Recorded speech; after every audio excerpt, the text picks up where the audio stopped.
കർണാടകയിലെ ഒരു ചെറിയ വില്ലേജ്. അത്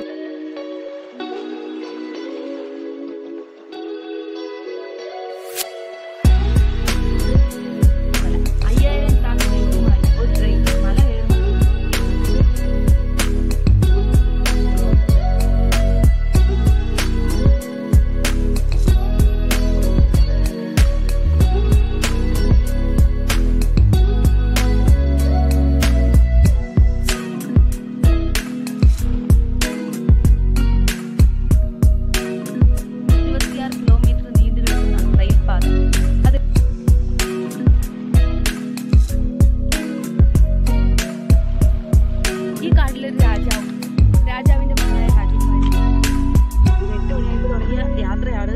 ഇപ്പം 10:45 ആവാറായിട്ടുണ്ട്.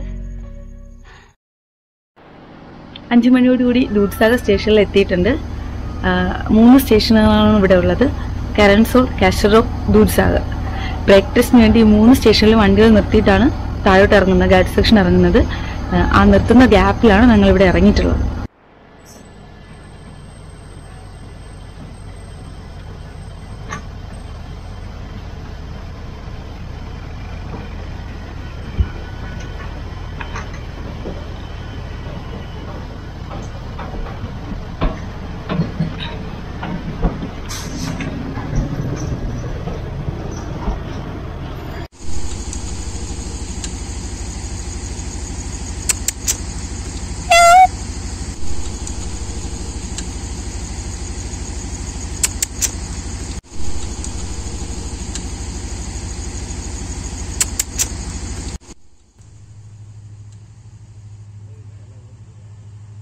അകലെ നേരിയ വെളിച്ചവുമായി ചീറിപ്പാഞ്ഞു വരാൻ പോകുന്ന ആ ട്രെയിനിൽ കൂടി കണ്ടിട്ട് ബാക്കി യാത്ര തുടരാം.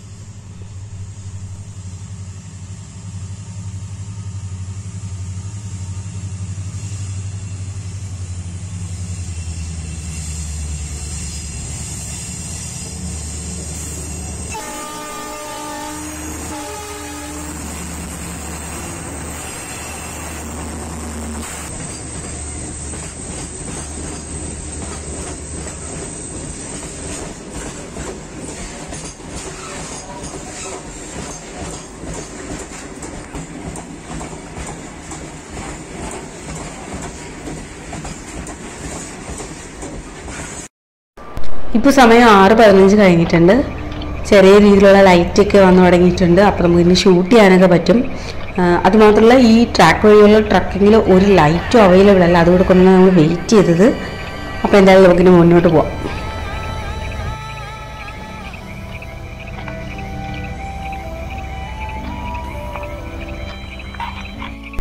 ഇതുവരെ വന്നിട്ട് ദൂദ്സാഗർ മാതാവിനെ കാണാതെ പോകുന്നത് ശരിയല്ലല്ലോ. ഇതാണ് ദൂദ്സാഗർ മാതാവിൻ്റെ സ്റ്റാച്യു. ഈ സ്റ്റാച്യു ഇവിടെ വെച്ചതിന് ശേഷം ഈ മലയോര പ്രദേശത്ത് ഒരുപാട് അപകടങ്ങളും മറ്റും കുറഞ്ഞു എന്നാണ് ഇവിടുത്തുകാരുടെ വിശ്വാസം.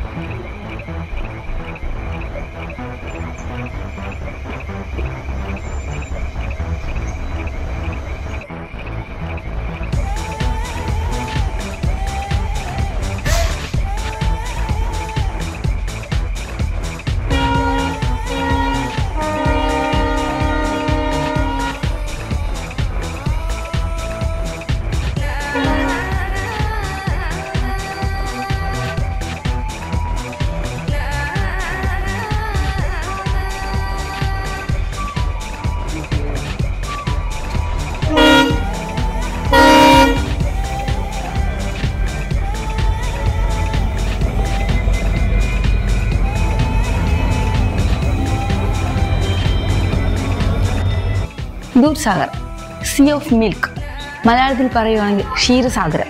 എങ്ങനെയാണ് ഇങ്ങനൊരു പേര് വന്നതെന്ന് അറിയാനുള്ള ആഗ്രഹം നിങ്ങൾക്കുണ്ടാവില്ലേ?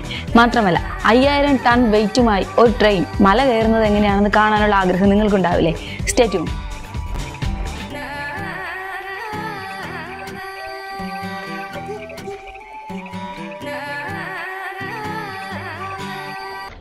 ഞാനിപ്പോൾ നിൽക്കുന്നത് ദൂദ്സാഗർ സ്റ്റേഷൻ അടുത്താണ്. ഇവിടുന്ന് ഏതാണ്ട് 500 മീറ്ററോളം നമ്മൾ പോയാൽ മാത്രമേ ദൂദ്സാഗർ കാണാനായിട്ട് സാധിക്കത്തുള്ളൂ. ഈ ബാക്കിലായി കാണുന്ന മലനിരകൾക്ക് പുറകിലായിട്ടാണ് നമ്മുടെ ദൂദ്സാഗർ. അപ്പം നമുക്ക് അങ്ങോട്ട് പോകാം.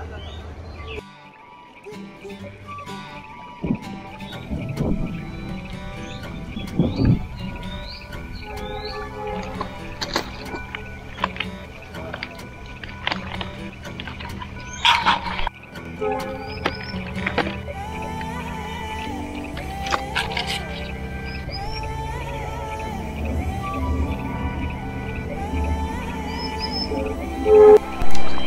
സാറ്റർഡേ ആണ്. സാറ്റർഡേ സൺഡേ ആയതുകൊണ്ട് വളരെ തിരക്കുള്ള ദിവസമാണ്. ഈ കാണുന്നത് കർണാടകയിൽ നിന്നുള്ള സ്റ്റുഡൻസ് ആണെന്നാണ് തോന്നുന്നത്. ഇവിടെ ഏറ്റവും കൂടുതൽ വരാറുള്ളതും കർണാടകയിൽ നിന്നുള്ള സ്റ്റുഡൻസും അതുപോലെ ബാംഗ്ലൂർ ബേസ് ചെയ്തിട്ടുള്ള IT പ്രൊഫഷണൽസുമാണ് ഏറ്റവും കൂടുതലായിട്ട് വരാറുള്ളത്.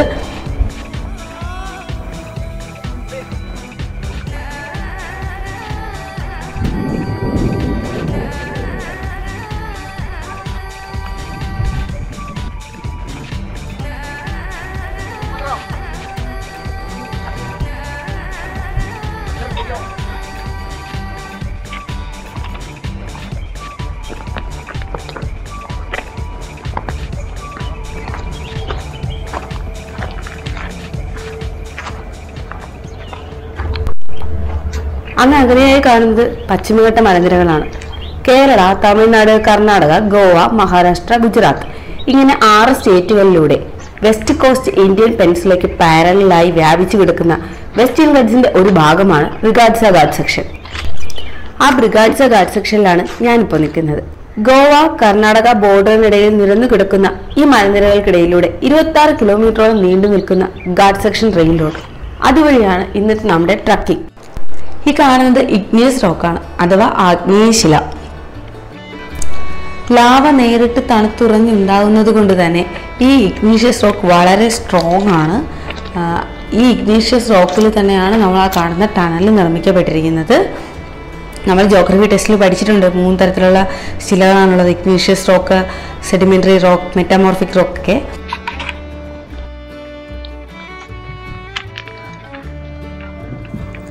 1904 ഈ റെയിൽവേ പാത നിർമ്മിക്കപ്പെട്ടിട്ടുള്ളത്. അപ്പോൾ അക്കാലത്ത് നിർമ്മിച്ച ഒരു ബിൽഡിംഗ് ആണ് ദൂദ്സാഗർ എന്നൊക്കെ എഴുതി വെച്ചിട്ടുണ്ട് ഇവിടെ.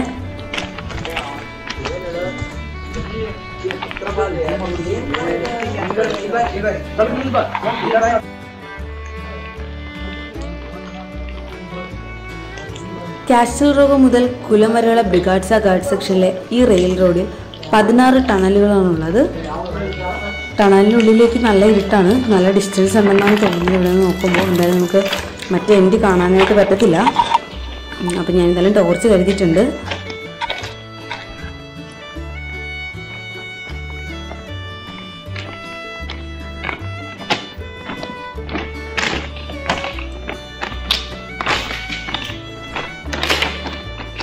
ശരിക്കും തുടങ്ങിയതിനകത്ത് നല്ല ഇരുട്ടാണ്. പുറത്തോട്ടുള്ള വാതിലാണ് നമ്മൾ കാണുന്നത്, ചെറിയ വെളിച്ചമായിട്ട്. ഇടയ്ക്ക് പാറക്കെട്ടിൽ നിന്ന് വെള്ളമൊക്കെ വീഴുന്നുണ്ട് താഴത്ത്. അതൊന്നും നമുക്ക് ക്യാമറയിൽ കിട്ടത്തില്ല.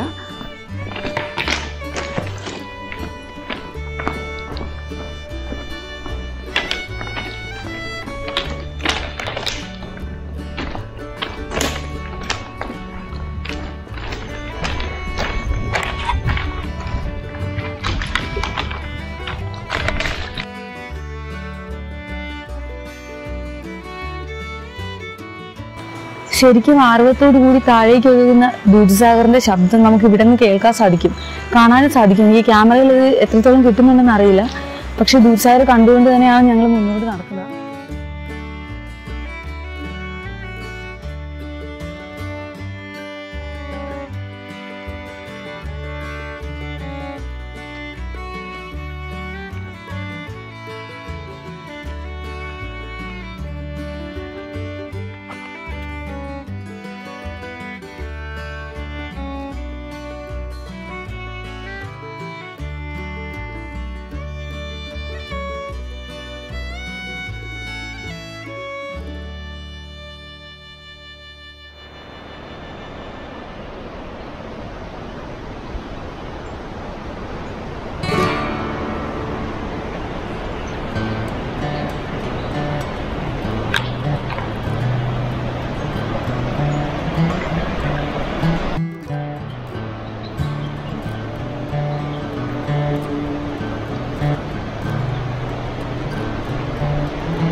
നമ്മൾ എത്താറായി.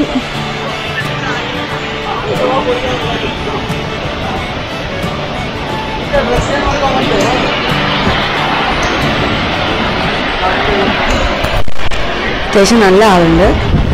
സാറ്റർഡേ സൺഡേ ആയതുകൊണ്ട് തന്നെ നല്ല തിരക്കുണ്ടായിരിക്കും എന്ന് വിചാരിച്ചു. പക്ഷേ ഞാൻ പ്രതീക്ഷിച്ചേക്കാൾ കൂടുതൽ ആൾക്കാർ ഇവിടെ എത്തിയിട്ടുണ്ട്.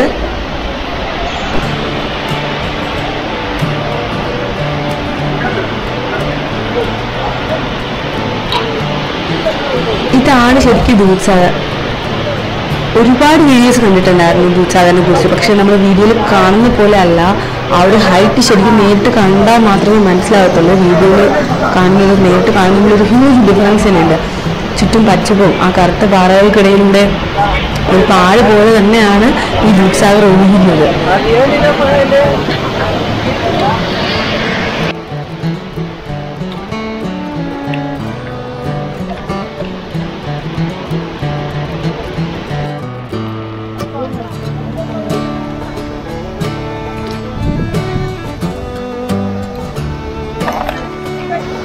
ആ റൈറ്റ് സൈഡിലെ ബിൽഡിങ്ങിൽ കുറച്ച് ആൾക്കാരൊക്കെ നിൽക്കുന്നുണ്ട്. അപ്പം അങ്ങോട്ട് പോയി നോക്കാൻ പറഞ്ഞു.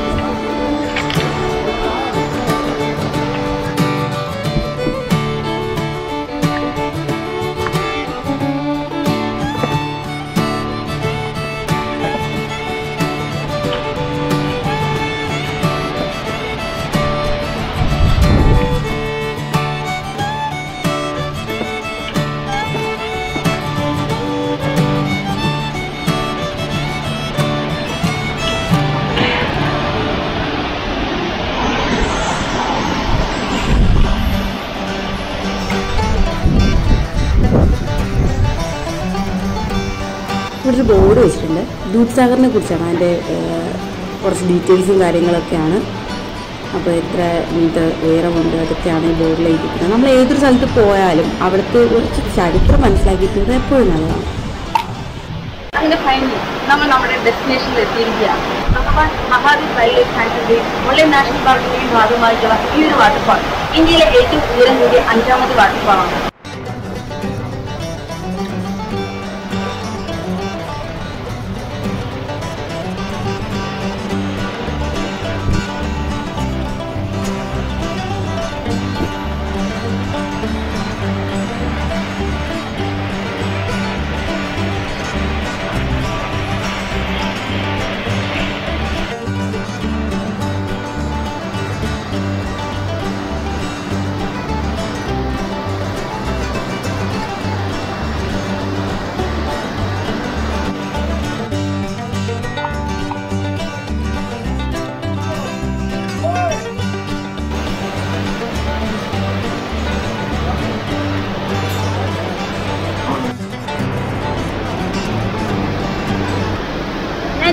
Art of God.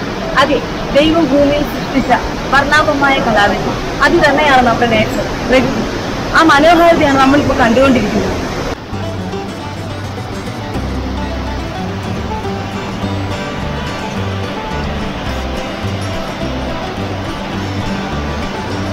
ഗോവയുടെ മേജർ റിവറായിട്ടുള്ള മണ്ടോവി റിവർ, അതിൽ നിലകൊള്ളുന്ന ഈ വാട്ടർഫോൾ ഇതിൽ 310 മീറ്റർ ഹൈറ്റും 30 മീറ്റർ വീതിയുമാണുള്ളത്.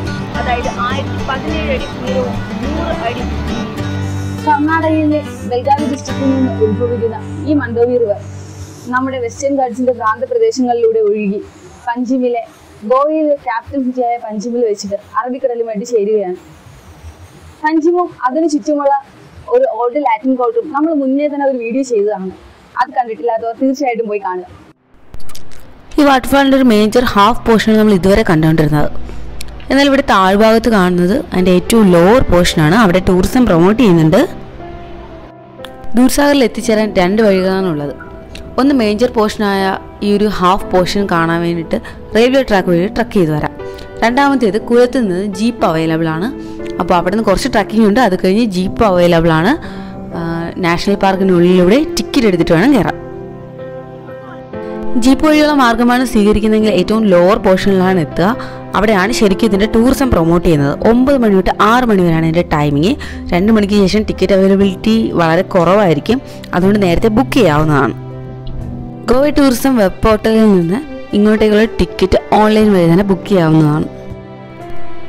ഈ വാട്ടർഫാളിൻ്റെ താഴ്ഭാഗത്ത് നിന്ന് കാണുന്നതിനേക്കാൾ കൂടുതൽ മനോഹാരിത ഈ ഒരു മേജർ ഹാഫ് പോർഷനിൽ നിന്ന് കാണുമ്പോഴാണ്. ഈ മതിൽക്കെട്ടിൻ്റെ മുകളിലുള്ള വീഡിയോസും ഫോട്ടോസും ഒക്കെ നിങ്ങൾ കണ്ടിട്ടുണ്ടായിരിക്കും. പക്ഷെ വളരെ റിസ്ക് ആണ്. ഇതിൻ്റെ ഏറ്റവും താഴെ പാറക്കൂട്ടങ്ങളാണ്, അതുപോലെ നല്ല ആഴമുണ്ട്.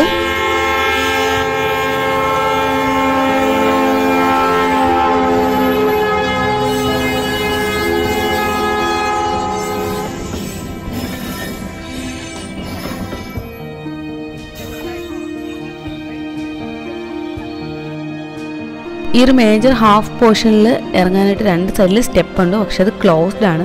ഒരു സൈഡിൽ സ്റ്റെപ്പ് ഫുള്ളായിട്ട് ഇളകി കിടക്കുകയാണ്. പക്ഷെ കുറച്ച് ആൾക്കാർക്ക് താഴെ ഇറങ്ങി നിൽക്കുന്നത് കാണാം.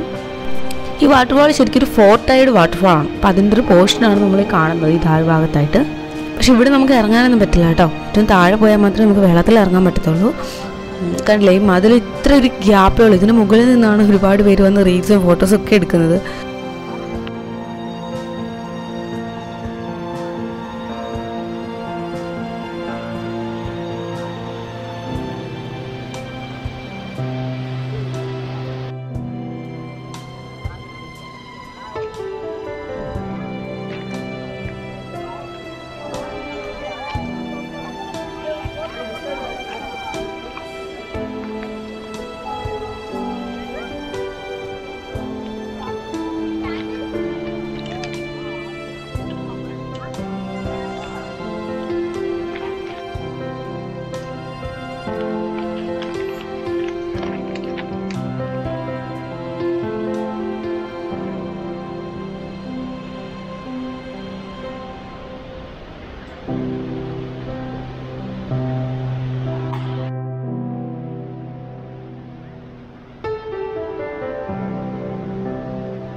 ഈ കാണുന്ന ഈ ഒരു ചെറിയ പോർഷനിലാണ് ഒരു 3 വർഷം മുമ്പ് വരെ ടൂറിസ്റ്റുകൾ വന്ന് ടെൻ്റ് അടിച്ച് താമസിച്ചിട്ടുണ്ടായിരുന്നത്. അന്ന് അവർക്ക് ആവശ്യമായിട്ടുള്ള ഫുഡും കാര്യങ്ങളും ഒക്കെ ഇവിടെ അവൈലബിൾ ആയിരുന്നു എന്നതിൻ്റെ ഒരു തെളിവായിട്ട് തന്നെയാണ് ഈ ഒരു ബിൽഡിംഗ് ഇവിടെ അവശേഷിക്കുന്നത്. എന്നാൽ ഇങ്ങനെ ഒത്തിരി ആൾക്കാരിവിടെ വരികയും രാത്രികാലങ്ങളിൽ താമസിക്കുകയൊക്കെ ചെയ്തിരുന്നത് കൊണ്ട് തന്നെ റെയിൽവേയുടെ വർക്കിങ്ങിനെ ഇത് ഒരുപാട് അഫക്റ്റ് ചെയ്യുകയും അതുപോലെ ഒരുപാട് അപകടങ്ങൾ ഇവിടെ വെച്ച് ഉണ്ടാവുകയും ചെയ്തത് കാരണം പിന്നീട് ഇത് നിർത്തലാക്കിയതാണ്. ഇപ്പോൾ ഇതൊന്നും ഇവിടെ ഇങ്ങനെ ടെൻ്റ് കെട്ടി താമസിക്കാനോ ഒന്നും ഇവിടെ സമ്മതിക്കത്തില്ല. 3 വർഷം മുമ്പ് വരെ ദൂദ്സാഗറും ദൂദ്സാഗർ ട്രക്കിങ്ങും അപകടങ്ങളുടെ ഒരു കലവറ തന്നെ ആയിരുന്നു എന്ന് വേണമെങ്കിൽ പറയാം. എന്നാൽ ഇന്ന് അതിലൊക്കെ ഒരുപാട് മാറ്റമുണ്ട്. പിന്നെ ഇവിടുത്തെ ടൂറിസം വെബ്സൈറ്റുകളിൽ നിന്ന് അറിയാൻ സാധിച്ചത് ഇവിടെ ടെൻ്റ് കെട്ടി താമസിച്ചിരുന്നതിന് ഒരാൾക്ക് 150 രൂപയായിരുന്നു എന്നാണ്.